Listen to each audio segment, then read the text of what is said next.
Let the past die. Kill it if you have to. This might be the single most misunderstood line in modern cinema. Spoken by Kylo Ren to Rey in The Last Jedi, this line has been cited by critics of the movie as Rian Johnson's and Disney's prime objective towards Star Wars. What many failed to grasp was that this line was spoken by the film's antagonist as an alternative, one Rey in the movie would reject, to the movie's actual thesis. Use and learn from the past, in so much that it helps you create a better present and future. Rian Johnson didn't want to destroy what made Star Wars great. He wanted to use what made Star Wars great in the past and find a way to make it work in the present. The acknowledgement of that failure can then be used as lessons for the future. Yes, failure, most of all. The greatest teacher, failure is.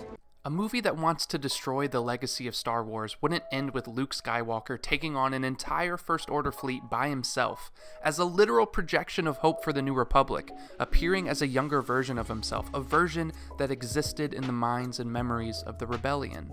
Luke had to find that hope again after the failure of witnessing the Empire rise from the ashes. Because that's what empires do. Evil puts on a new face in every generation. It never disappears, and you have to let the new generation learn from your failures so they can fight better in their present. I digress. Okay, enough about The Last Jedi. I only bring it up because the movie is a great example of how modern fandom engages with long-running franchises like Star Wars. Fans aren't critiquing these movies solely on the merits of their filmmaking and storytelling. Instead, they are increasingly judging these movies on how well they represent the franchise as a whole. Fans ask themselves how the new story understands and portrays their favorite characters. Does it align with the vision they have of the character? Do they treat them as sacred idols, etc.? And this is not the audience's fault entirely. The new trilogy was just as obsessed with the past glory of Star Wars as fans were.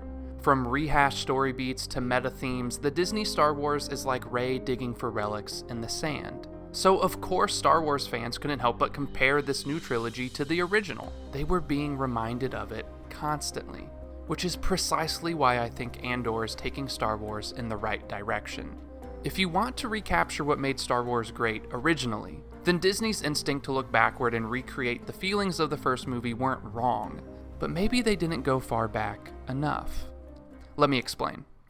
After decades of mythology and world building, it's easy to think that the key ingredients to Star Wars were lightsabers, Jedis, fantasy tropes, Skywalkers, and the Force. But if you look at the first movie in a vacuum, viewing it only as a single movie that came out in 1977, then what you find is that this was first and foremost a movie about resistance. David versus Goliath, rebels versus oppressors. Sure, there were a lot of nods to George Lucas's childhood love of Flash Gordon and pulp comics, but at its heart, Star Wars was a slyly political movie about resistance fighters, standing up to an empire that had its boot on their necks. It was a movie for and about the little guy. It was a rallying cry to the masses that totalitarianism could and would be defeated. That's a major reason, along with everything else we usually mention, as to why it was popular and successful. And Andor is the only modern Star Wars that takes this element seriously.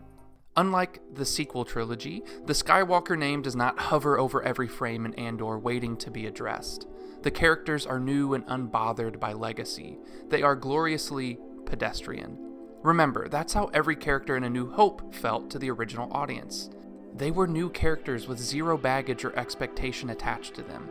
Sure, Andor takes place in a familiar setting to the Star Wars timeline.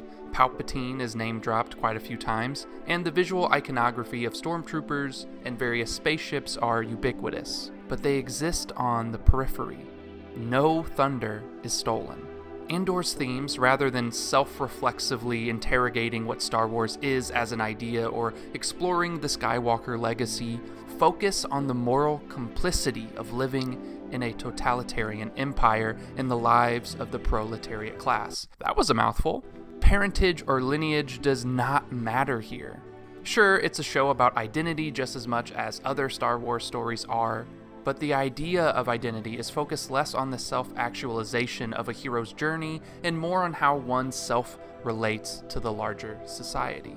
Andor as a character is on a journey from a lone survivalist to an activist. He has to learn that comfort and individual happiness within a tyrannical, authoritarian government always comes at the cost of others. The stakes and drama haven't felt this real and visceral for me in a Star Wars story in a long time, and that's coming from me, a big fan of both The Force Awakens and The Last Jedi. The characters and their concerns feel real because we are shown over and over again how powerless and oppressed they are. Their inner lives and motivations aren't blocked by a mask or impressive powers.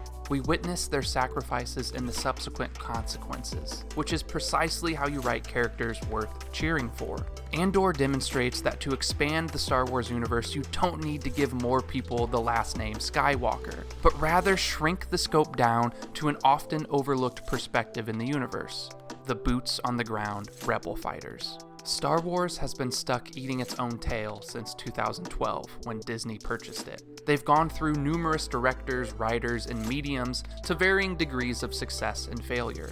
But Andor is the first story to feel fresh. The first time where I haven't thought to myself, oh, I recognize that. In 1977, the best way to describe Star Wars was that it was something new. It wasn't a giant corporation or monoculture. It was a loud, shocking story with a rebellious spirit. Luke was just a farm boy, someone like me and you, long before he was a Jedi Knight or legend. Star Wars used to be about those types of people before it became a juggernaut itself. There's a difference between creating a story that evokes the nostalgic memory of Star Wars and creating something that functions as Star Wars did to its first audience. Andor doesn't let the past die. It remembers the past faithfully, going all the way back to its rebel beginnings. It may feel like an outlier or radical, but a radical on a plant is related to the root. I'm not worried that the new show may not be as successful as the other sequels in terms of viewership or financial gains. In fact, that might actually be very fitting. Andor doesn't have to change Star Wars storytelling all on its own in one season, but maybe it can create a spark that spreads. It's a rebel, after all. And what do rebels do? They start rebellions.